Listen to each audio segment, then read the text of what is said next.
आज हमारे साथ जुड़ चुके हैं राजकुमार भगत जी, जो कि एक दरबार भी चलाते हैं काफी टाइम से, जिस दरबार का नाम है माता बाबा धाम।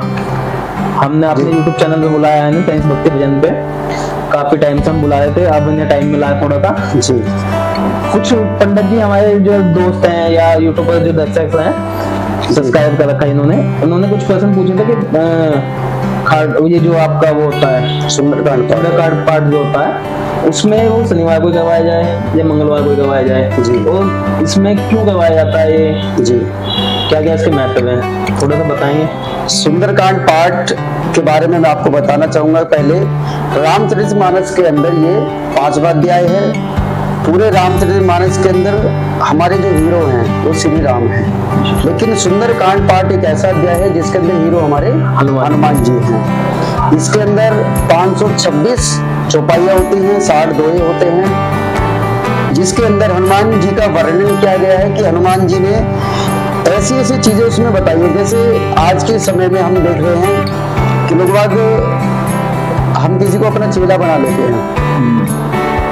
हमने किसी को अपना काम सिखाया, जैसे आपका YouTube का काम है तो आपने किसी को यूट्यूबर बना दिया, अब वो क्या करेगा, आपका ही पत्ता काटने लग जाएगा। ये हकीकत में होता है कलयुग में। लेकिन सुंदरकांड पाठ में हनुमान जी ने हमें इस पे भी सीख दिया है कि जब वो माता के पास पहुंचते हैं, सीता माता के पास, तो सीता माता कहते हैं आप कौन है? उन्होंने नहीं कहा मैं हनुमान हूं, वो कहते हैं रामदूत में मातु जानकी, सत्य शपथ करुणा निधान की, कि मैं अपने करुणा निधान की कसम खा के कहता हूं मैं रामदूत हूं। उन्होंने अपना नाम नहीं लिया कि मैं हनुमान हूं। लेकिन हम किसी को कुछ सिखा दे, कोई काम सिखा दे, तो वो क्या कहता है कि मैं राजकुमार हूँ, वो गुरु का नाम अपना भूल जाता है। वो कहीं पे भी अपना गुरु का नाम नहीं लेता, और वो क्या करता है कि मेरे गुरु जी आपका काम 10,000 में कर रहे हैं, मैं आपका 8,000 में कर दूंगा। लेकिन सुंदरकांड पाठ में हनुमान जी ने क्या कहा कि सबसे पहले हमारे गुरु हैं। जब हनुमान जी चलते हैं सुंदरकांड पाठ में सीता माता का पता लगाने के लिए, तो शुरू में एक उन्हें सुरसा नाम की एक राक्षसी मिलती है। वो कहते हैं मैं आपको खाऊंगी। हनुमान जी कहते हैं ठीक है मुझे खा लेना, लेकिन मैं अभी प्रॉपर काम के लिए जा रहा हूँ, जब मैं वो काम करके आ जाऊं आप मुझे खा लेना। लेकिन सुरसा कहती है कि मुझे अभी भूख लगी है तो मैं अभी खाऊंगी आपको। तो हनुमान जी कहते हैं ठीक है अपना मुंह खोलो। तो उस सुरसा ने अपना मुंह खोला तो हनुमान जी 1 योजन के हो गए।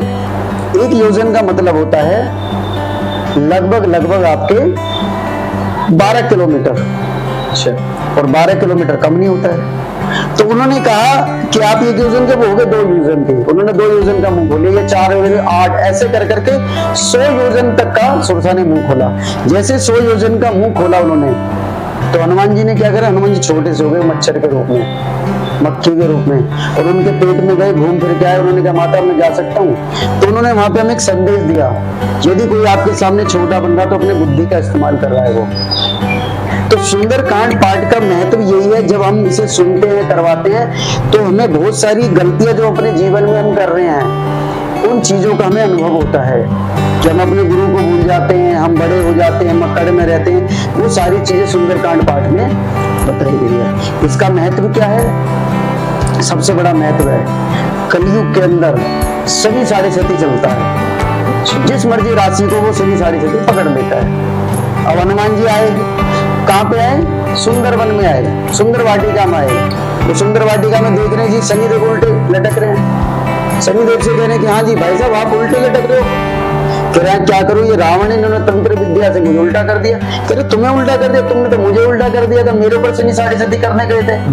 कह रहे वो मुझे माफ कर दो, लेकिन आप मुझे यहाँ से छुटा दो। मैं वरदान देता हूँ आपको कि यदि आज आपने मुझे यहाँ से छुटा दिया तो मैं आपके ऊपर, आपके भक्तों के ऊपर जो भी सुंदरकांड पाठ करवाएगा उनके ऊपर कभी शनि साढ़े सती नहीं करूंगा।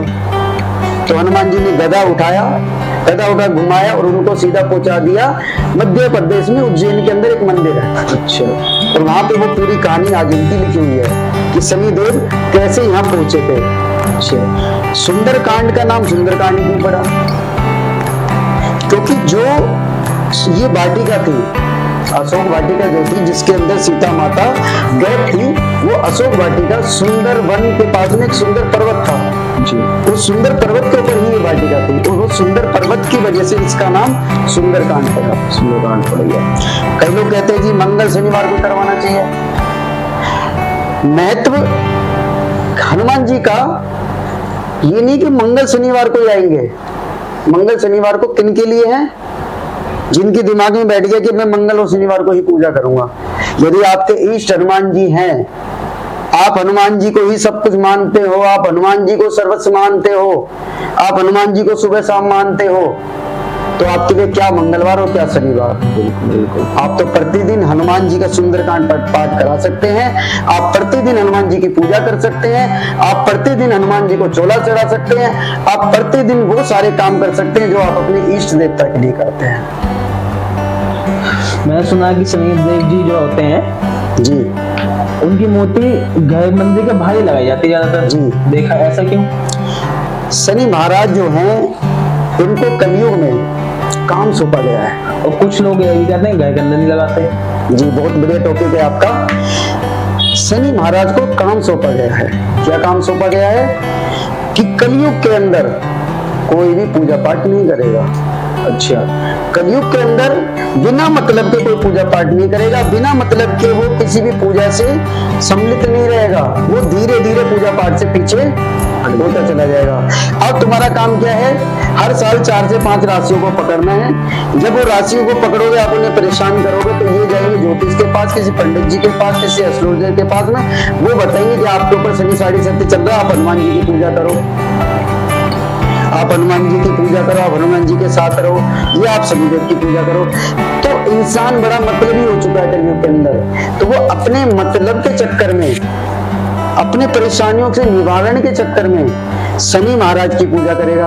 और जो शनि महाराज की पूजा नहीं करेगा, वो हनुमान जी की पूजा करेगा। शनि महाराज से बचने के लिए, शनि की साढ़े सती हमारे ऊपर ना पड़ जाए, शनि की छाया हमारे ऊपर ना पड़ जाए, इसलिए शनिदेव के मंदिर के बाहर उनकी मूर्ति स्थापित की जाती है। जो लोग जो घर में रखते हैं, शनिदेव की जो मूर्ति घर में रखते हैं, हमने भी देख रखी है हमारे ऑफिस में। शनिदेव हम मानते हैं, मैं सबसे ज्यादा नहीं मानता हूँ जी, ये आपके भाव है। और मैं लोग बात कहते हैं कि बहुत से सुना है कि मैंने कि ये कहते हैं मैं शनिवार को दवाई नहीं लाना चाहिए। मैं जो भी शुभ काम करता हूँ शनिवार को ही करता हूँ। गाड़ी लाया, बाइक लाया, कुछ भी लाया, जी। शनिवार को लाया। आज मुझे पकड़ दिया, ऐसा कुछ नहीं है। बिल्कुल ऐसा होता है एक्चुअली में, लोहा जो है, लोहा शनि महाराज का एक पसंदीदा एक वस्तु है। जैसे हम अगर शनि महाराज की पूजा करने जाते हैं तो हमें लोहे की कील भी चढ़ानी पड़ती है, ठीक है। तो आज हमने इस लोहे का महत्व शनि महाराज के लिए रखा है। जब हमने इसको शनि महाराज को अर्पित करना है, इसके अलावा हम किसी और को अर्पित नहीं करेंगे, इसलिए हमें लोहे को वर्जित किया गया है। तो जैसे कि अब मैं बता रहा हूँ आपको कुछ चीज दिखा, तो वो लाना सही नहीं है, हम नहीं ला सकते हैं। आप लोहे की कोई भी प्रॉपर चीज यदि आप मानते हो, परचेज कर सकते हैं या नहीं? परचेज कर सकते हो। यदि आप ये मानते हो कि इससे कुछ नहीं होगा, हाँ, तो आप परचेज कर सकते हो। यदि आपके मन में बार बार आ रहा है कि लोहे खरीदने से मेरा नुकसान होता है, लोहे खरीदने से मुझे दिक्कत होती है, लोहे खरीदने से मेरा नुकसान हो जाता है, परेशानी आ जाती है, तो आपको वो काम नहीं करना चाहिए। वो सब हमारे मन के भाव के ऊपर है। अच्छा, तो ऐसा पता कैसे लगाया जाए कि शनिदेव की 7.5 आई हुई है? कैसे पता है? चला जाए एक तरीका तो सुंदरकांड कराया जाए हमें जी, क्या हमें लगा कि हमारे पास शनिदेव की छत्र छाया आ गई है, वो हमसे नाराज है, तो सुंदरकांड करवा लेते हैं, तो उससे वो खुश हो जाएंगे। यदि शनिदेव की छाया आपके ऊपर चल रही है, तो शनिदेव महाराज ने वरदान दिया हुआ है हनुमान जी को कि कोई भी यदि हनुमान जी की पूजा करता है, उनके सुंदरकांड पाठ कराता है, तो उनको ये वरदान देते हैं कि यदि आपके ऊपर शनि साढ़े सती, आपने देखा होगा कि मान लो कुंभ राशि, अगर मिथुन राशि पे साढ़े सती चल रहा है, तो एक कपिल मजे कर रहा है और एक कपिल परेशान हो रहा है। दोनों कपिल ही हैं, दोनों मिथुन राशि है, बुध स्वामी है दोनों के, क्योंकि साढ़े सती तो दोनों पे रहेगी, दोनों राशियों पर रहेगी। लेकिन दोनों में फर्क क्या है कि एक कपिल हनुमान जी के शरण में है, एक कपिल हनुमान जी की शरण में नहीं है। दूसरा फायदा होता है, हनुमान जी की शरण में जो इंसान आता है वो मांस मछली से दूर हो जाता है, शराब से दूर हो जाता है। अब उसके दो फायदे हो रहे हैं, एक तो नॉनवेज से दूर है, मांस मछली से दूर है, दूसरा क्या शराब से दूर है। जिसके घर में मांस मछली और ये शराब से दूर रहेगा तो उसके घर में तो खुशी ऑटोमेटिक आती है। तो शनि साढ़े सती होने से हमें फायदा भी होता है।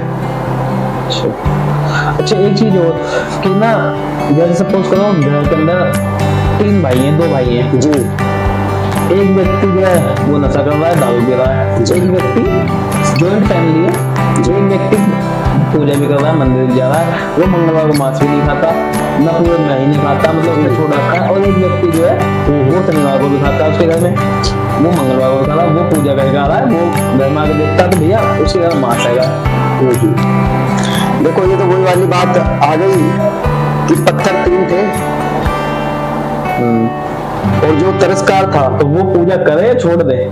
जो मूर्ति बनाने वाला था उसने पहले पत्थर को लिया और उसको तराशना शुरू कर दिया। जैसे उसे तराशा तो उसको में से आवाज आई आ, और वो टूट के गिर गया, साइड में रख गया। उसने दूसरा पत्थर उठाया, दूसरे पत्थर को छेनी मारता रहा, मारता रहा, मारता रहा, मारता रहा, वो क्या बन गया? भगवान की मूर्ति बन गई, गणेश भगवान की मूर्ति आई। एक साहूकार आया, उन्होंने कहा कि गणेश मूर्ति हमें दे दीजिए, हम मंदिर में लगवाएंगे। तुमने कहा ठीक है जी ले जाओ। और वो मूर्ति को लेके मंदिर में चले गए। जैसे वो जा रहे थे उन्हें रास्ते में टूटी हुई मूर्ति भी देखी, वो पत्थर भी देखा जिसके ऊपर छेनी हथौड़े की मार नहीं सही गई। उन्होंने कहा कि महाराज ये भी हमें दे दीजिए। कह रहे इसका क्या करोगे? कह रहे करेंगे क्या, सब आएंगे गणेश जी की पूजा करेंगे, नारियल लेकर आएंगे, इसको ऊपर फोड़ेंगे। तो जिसने चोट सही उसे क्या बन गया? भगवान। तो वही भाई है जो मांस मछली नहीं खा रहा, आज परेशानी झेल रहा है। लेकिन जिसने परेशानी नहीं झेली, वो हथौड़े के मार नहीं झेली, अब उसके ऊपर क्या टिकेगा? वह नारियल, वह नारियल, वह नारियल। कोई भी आएगा वो नारियल फोड़ता रहेगा, कब तक? जिंदगी भर तक वो पूछता रहेगा और वो टूटता रहेगा। ये सब हमारे कर्मों के खेल होते हैं। ठीक है पंडित जी, आपसे बात करके बहुत अच्छा लगा, धन्यवाद। आगे की देखते हैं। नमस्कार जी।